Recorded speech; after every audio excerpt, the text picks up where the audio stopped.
Hello everyone, I am Mr. Navaran Mandal, the Senior Subject Master of Economics in St. Paul School, and you are watching my channel THINKONOMICS-Study with Navaran. Today we will be discussing about the calculation of national income by the value added method. One of the important topics for your ISC, CBSE, and even for the competitive exam. My dear boys and girls, there are three ways by which we can estimate the national income of a country. The first method is called the value added method. The second method is known as income method, and also the third way of calculating national income of a country is by the expenditure method. Whichever method you follow to calculate the national income, always, if our calculations are correct, then the national income will be equal. So as for today's topic, we will be doing how to calculate the national income of the country by the help of the value added method. Now, in order to calculate the national income of a country by the value added method, we have to add up or sum up the total value added in a country in a given year. First of all, we will add that one, and then along with that, we will add the net factor income from abroad in order to get the national income of the country in a given year. I repeat, in order to calculate the national income by value added method, first of all, we will find out the value added by each and every enterprise in an economy. After adding up the value added by each and every enterprise, then we will estimate the net factor income from abroad, and once we add up this value added plus the net factor income from abroad, we will get the national income by value added method. Let us see the steps. Let us see the steps how the national income should be calculated. The very first step to calculate the national income by value added method is classifications of the production units. My dear boys and girls, in any economy, there are three sectors.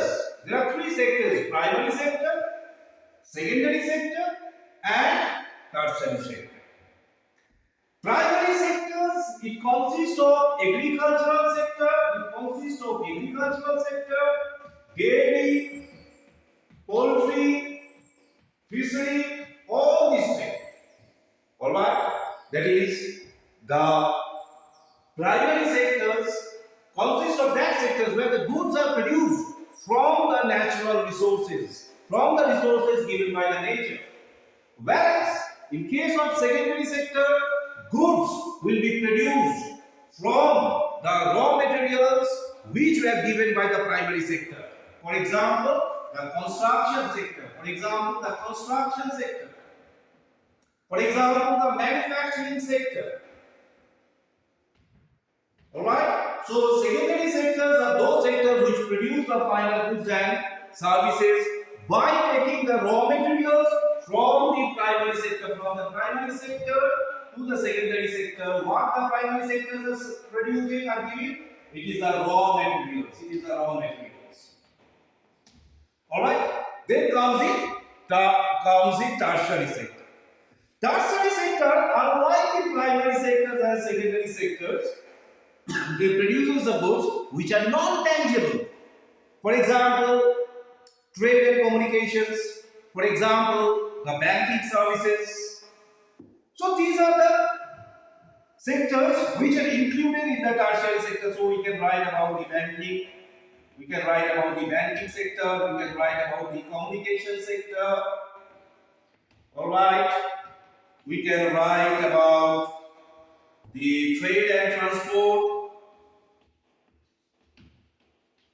trade and transport, and etc. So we first of all what we have to do? We have to classify the production units into primary sector, secondary sector, and tertiary sector.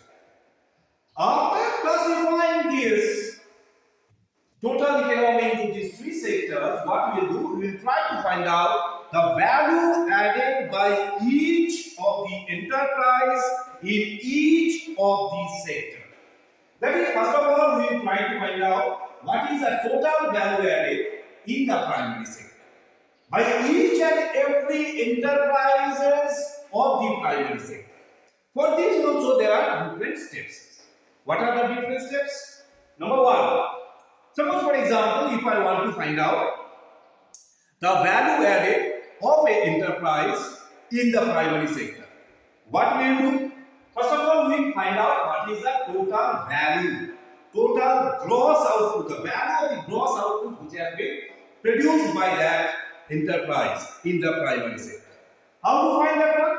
In order to find the value of the gross output which has been produced by an enterprise in the primary sector, we have to multiply the price, the average price multiplied with the quantity of the goods which has been produced in that enterprise. I repeat, the first step to find out the net value added by each of the enterprise in each of these sectors, we have to first of all find out the value of the gross output produced. How to find that one? By the product of the average price and the quantity of the goods produced. Next step is to find out what is the gross value added. The first step is to find out the value of the output which is produced. The second step is to find out the gross value added by each of the enterprise at the market price. How to find out? To find out that one, we have to subtract the value of the intermediate good, the value of the intermediate good from the total value of the goods produced. Boys and girls, we know that in order to produce any good, we need the raw materials, we need the intermediate goods to produce the final good. So if we subtract the value of the intermediate good or the cost of the intermediate good from the total value of the goods which are produced, then we will get the gross value added by each at the market price. Coming to the third step is the net value added at the market price. The second step is gross value, the third step is net value. All of us know that in order to produce the goods and services, we have to use a fixed capital, that is the machineries. And if we go on using the machineries again and again, there will be wears and tears, there will be depreciations. Then the machine has to be replaced after a certain period of time. So each and every enterprise has to keep a certain portion of the money as the allowance for the depreciation cost. So if we subtract the depreciation cost from the gross value added, at the market price, we will get the net value added at the market cost. Again, I repeat, when we are using the machine again and again, what will happen? There will be wears and tears. The machine has to be replaced after a certain period of time. So each and every enterprise has to keep a certain portion of their total value as the depreciation allowance. This depreciation allowance or depreciation cost has to be deducted from the gross value added at market price to get the net value added at market price. But that's not the end. We have to find out the net value added at factor cost. Now, my dear boys and girls, in the market price, we know that the indirect taxes are included and the subsidies are not there. So, in order to get the net value added at factor cost, what we have to do, we have to subtract the indirect tax which are imposed by the government, and we have to add the subsidies which are given by the government to the manufacturing sectors or to the enterprises in each of these sectors, that is the primary sector, secondary sector, and the tertiary sector. So this whole process, we got what will be the net value added by each of the enterprise, in each of the sector, that is the primary sector, secondary sector, and the tertiary sector. Suppose by this we got the net value added by a enterprise in the primary sector. After that, what we will do? Our next step will be to estimate the total amount of the domestic incomes which have been produced. That is the estimations of net domestic income that we have to find it out. How to do that one? We have already found out the net value added and factor cost in the primary sector by this step, that is the steps 2. In the same way, we can also find out the net value added and factor cost in the secondary sector. We can also find out the net value added and factor cost in the tertiary sector. If we sum up the net value added and factor cost in the primary sector, in the secondary sector, and also in the tertiary sector, what we get? We will be able to estimate the net domestic income in the country. Alright? But net domestic income of a country does not give us the national income. To find out the national income, what we have to do? We also have to find out the net factor income from abroad. In our previous lessons, we have discussed how to find out the net factor income from abroad.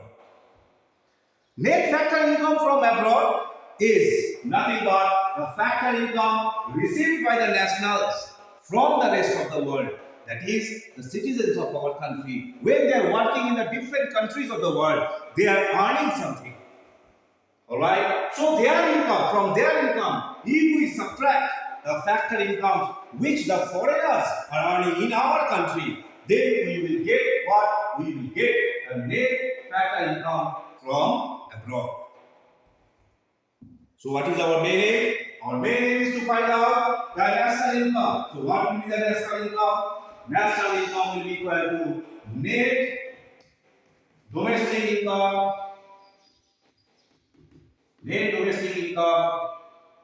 plus the net factor income from abroad. This is how we will get the national income by the value added method. So my dear boys and girls, as I said to you, in order to find out the national income by the value added method, the first step is to classify the economy into 3 sectors: primary sector, secondary sector, and tertiary sector. Now in each sector, that is the primary sector, there are different enterprises. We will find out the value added in each of the enterprises of the primary sector. In the same way, we will find out the value added by each of the enterprises in the secondary sector and also in the tertiary sector. Once we find out the value added in each of the sector, if we add up, what we'll get? We will be able to find out the total value added in the domestic boundary of the country. But that is not the national income. In order to find out the national income, what you have to find out, along with the value added in the domestic income, you also have to find out the net factor income from abroad. Once we add up the net factor income from abroad along with the domestic, along with the total value of the goods, means the total value added in the domestic economy, we will get the national income by the value added. But we have to take few precautions also. What are the things to be included? What are the things not to be included? That also we have to know while calculating the national income by value added method. For example, the crops, the foods produced by the farmers in our country for the self-consumptions has to be considered, has to be included in the calculations of national income. Though these farmers are not selling their goods or the foods or the crops in the market, but the imputed values of these crops which have been produced in the current year for the self-consumption has to be included.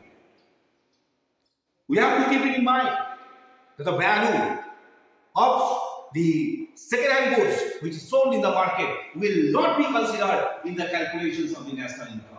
Why? Because suppose a second-hand car, This card has been produced in the previous years, maybe 5 years back. During that time, the value of the card which has been produced has already been included in the calculations of national income. So now, when that card has been sold for the second time, will not be considered for the calculation of national income. But yes, the broker service will be included in the calculations of national income. In the same way, the shares, the bonds, actually the old shares and the bonds, the value of the old shares and the bonds which are purchased and sold in the market will also not be considered in the calculations of the national income because they are not contributing anything in the production of the goods and services at present. But yes, again, the services of the brokers who helps in purchase and sale of the shares and bonds will be included in the calculations of national income. So these are the few things, few steps which we have to know. We have to know about the precautions which has to be taken. What are the things which has to be included? What are the things which has not to be included? This also we have to know. So my dear boys and girls, I will be ending my lessons over here. That is the calculations of national income by the value-added method. If you have any problem, if you have any doubt, you can always text me in the chat box. And if you like the way by which I am teaching, please do subscribe. Please do share with your friends. Please do like the video. Thank you very much for being with my channel Thinkonomics, Study with Navlun. Jai Hind.